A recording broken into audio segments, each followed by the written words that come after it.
Hi, I'm so glad that you could join us for this week's message at Winston-Salem Friends Meeting.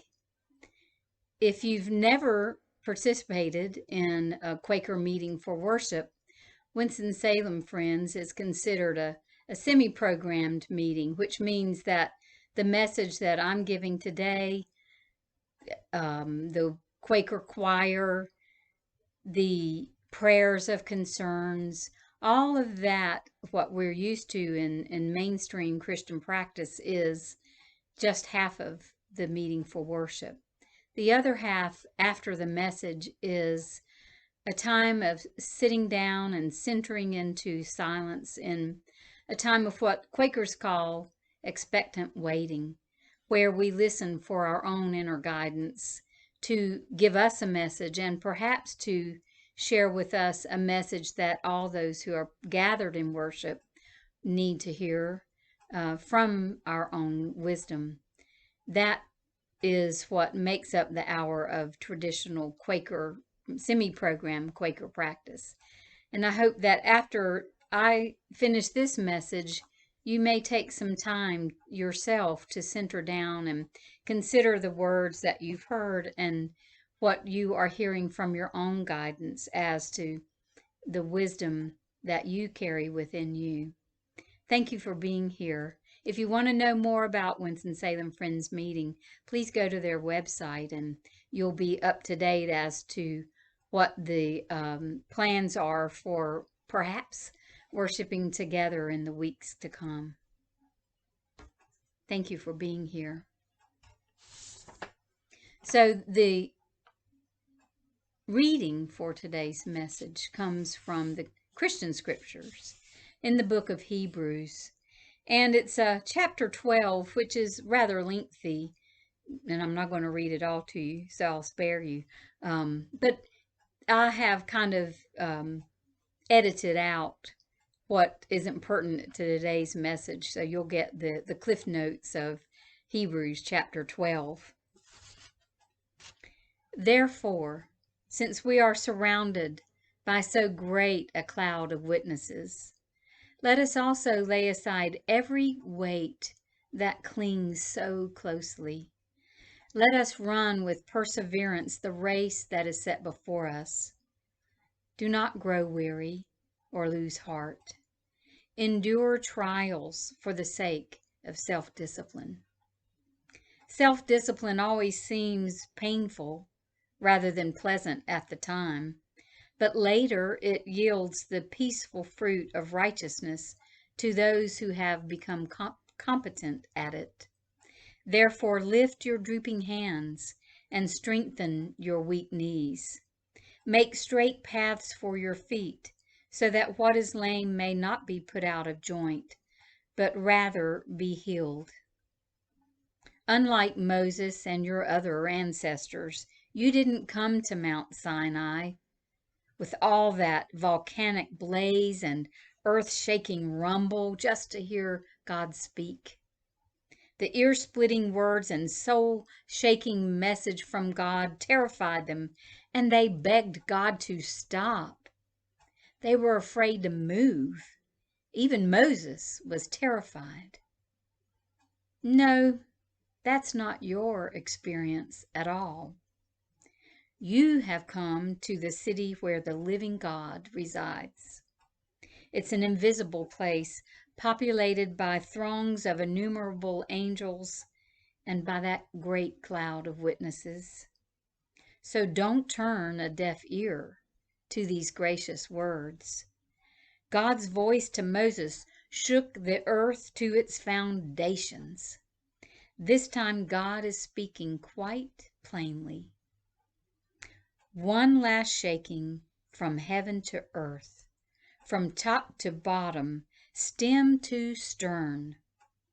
The phrase one last shaking means a thorough house cleaning, getting rid of all your baggage, historical and religious junk, so that the unshakable essentials stand clear and uncluttered.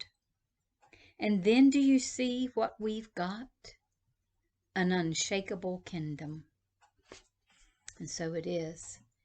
Let us pause for a moment to gather our hearts and minds for today's prepared message.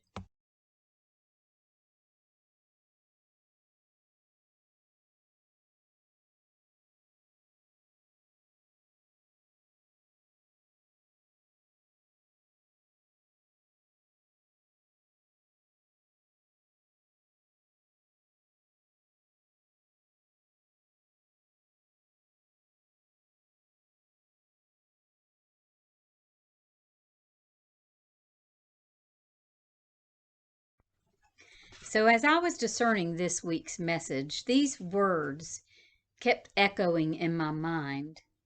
Do you see what we've got? An unshakable kingdom. Well, frankly, I had to search the Googles to figure out where that phrase actually comes from. And it's from this passage in Hebrews chapter 12. To give you a little of the backstory at play here, the book of Hebrews was believed to address a community of Jews who had chosen to follow the Rabbi Yeshua even after his crucifixion, resurrection, and ascension, because they were deviating from the very specific traditional Jewish practices by simply following the teachings of this Messiah. They were suffering persecutions and atrocities, not only at the hands of the Romans and possibly under the leadership of the Emperor Nero, but also suffering from non-Messianic Jews. They were breaking their rules. The book of Hebrews indicates that many in this faith community had actually been imprisoned and had their possessions plundered for breaking the rules. It'd be fair to say that for these Jewish disciples of Jesus, things were all shook up. It'd gotten to the point that they'd grown weary of all the suffering, and some were yearning to go back to the ways of old, the days of old where they could at least be safe and comfortable and doing what was familiar to them. The author of Hebrews was writing to encourage them on this new journey in their lives, despite the challenges that they faced in doing it. The writer reminds us of how Esau traded his birthright for a meal and warns us not to choose short-term comfort and familiarity over long-term gain. And as we've lived these weeks and now months in the shadow of coronavirus, I'm sure that most of us are still feeling all shook up. This abrupt shift in our daily lives has left some of us feeling shocked, upset, even depressed or despairing. What was safe and comfortable now seems like a thing of the past. Our everyday lives have been drastically disrupted, and we too are yearning for the ease of familiarity. The words of encouragement we read in Hebrews 12 applies to us today. First of all, we do have a great cloud of witnesses who've suffered a lot in their lives here on earth. From Quaker history, we have the Valiant 60 to draw on. They're a great example. And then there are those who stood for equality on the Underground Railroad and in the women's suffrage movement. The cloud is full of those who are cheering us on, saying, "Don't lose heart, don't grow weary." But instead of being all shook up, the times that we're living continue to give us opportunities for deeper reflection. Just a few weeks ago, I was here as we looked at what's essential to our own spirits. What is it that we're made of individually? The unique essence that we brought into this life with us. What are the invisible fibers that are woven within you? And today's message is an invitation from me to explore a different facet of what's essential. I want us to take a closer look at what's essential to our life journey, to our personal faith, if you will.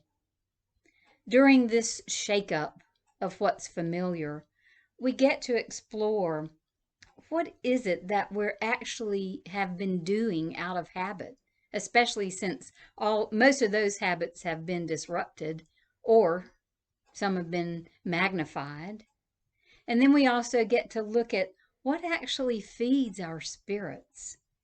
What is it that we've been doing blindly out of habit or maybe out of tradition? And what might be calling us into a different direction in our life's journey and on our faith path? Let's go back to the closing of Hebrews 12 that I read. The writer shares the clear message that everything false is going to be shaken off. Let us shed every weight that clings so closely, every last thing, from heaven to earth, stem to stern, top to bottom, and let us run with perseverance, joy, and gratitude. You can't run very fast, very far, or very gratefully if you're carrying a big burden. I get the image of the lame man that jumped for joy when Jesus healed him of the weight of his ailments that kept him from moving forward. This time is a time for us to jettison any of the old baggage that holds us down. All that junk you've been dragging around with you. It might be physical junk. It might be people, emotional junk, mental, even psychological junk. And as the writer of Hebrews says, historical and religious junk. Whoever obscures the essentials of your life journey, the essentials of your faith practice, it's time to shake it off. Let me share with you an example from a time when my life was all shook up and I was forced to examine what was unshakable within me.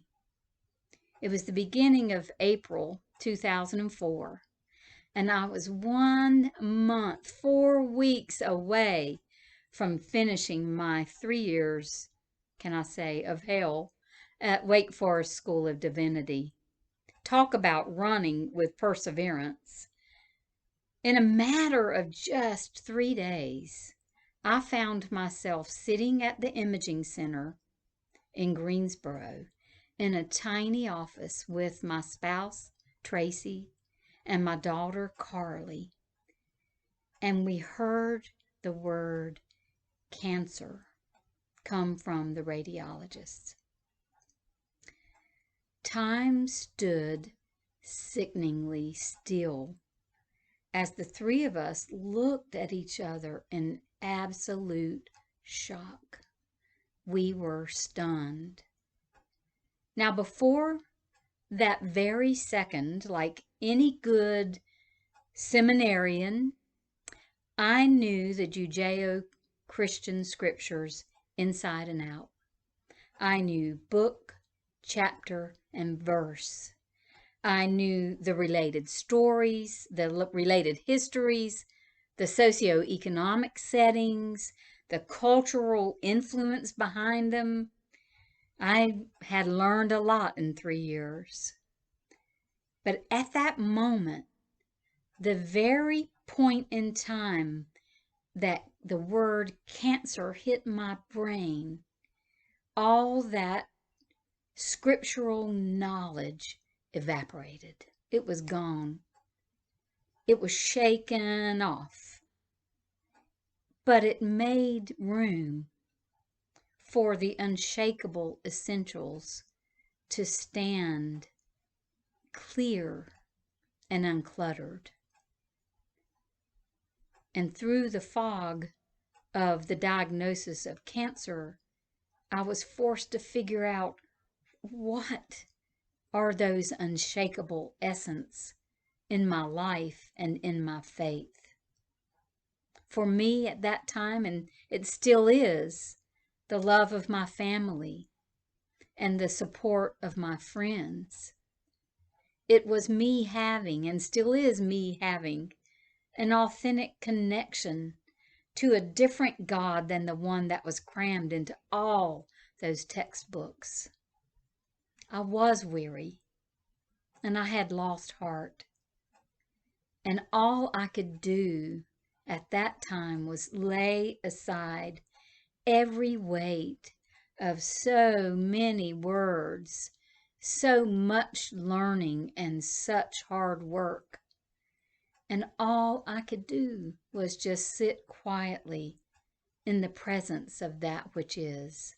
I couldn't even be a good Quaker and sit in expected waiting. It was just a matter of sitting in the presence. It seemed to me at that time that if all the Bibles in the world were destroyed, those faith practices were the unshakable ones. Those practices, as simple as they were, love of family, supportive friends, and just being in the presence, reminded me that in the throes of a challenging time in my life, I was still grounded in God and rooted in love. I could sense the working of Spirit in my life in the midst of the difficulties that I was facing at the time. So this brings me to wonder, what are the things in your life that are ready to be shaken off? What are you doing that no longer fills you up? Maybe it's just old habits that you're doing out of the motions of doing. You're just so used to doing them. It's familiar and comfortable. Maybe there's some physical, emotional, or psychological junk that you need to clear out. It could be a closet. It could be a relationship. It could just be patterns that no longer serve you. What can you intentionally lay aside? What weight can you shed that clings so closely to you so that you can unclutter your spirit and clear the path of your life's journey? And then consider this. What are the practices? What are the ways of being that you have that would deepen your life journey? Maybe even deepen your faith. Truth be told, now that we have less tradition to abide by, there are some rich possibilities for us to choose from. Like maybe for you, it's a time of daily prayer, time to center down, or time to meditate. It could be that you really are filled up by gentle movement like Qigong or yoga, or it could be paving the pavement with a good run that has you feel complete. Could be that being out in nature, like taking a walk at Renolda Gardens, that really has you feel connected to yourself and to a higher power. There are other things like reading, stargazing, gardening, connecting with your loved ones. Any type of creativity is a great way to fill your cup, like poetry or art or journaling or sewing. Really, the list is endless and just as varied as we humans can be. So in the days to come, I really would like for you to look at and consider what's ready for you to shake off. The book of Hebrews shows us that it's not easy to run the race. You'll need perseverance. You'll need self-discipline. But by exploring what's essential to your life, to your walking this journey of faith, you will, as Hebrews says, lift up your drooping hands and strengthen your weak knees. You will make straight paths for your feet so that whatever is lame in you will not be put out of joint. It won't be misaligned with the truth of who you are, but it will be healed so that you can run with perseverance and jump for joy and gratitude. And let us then see what you will have, an unshakable kingdom. And so it is. Amen.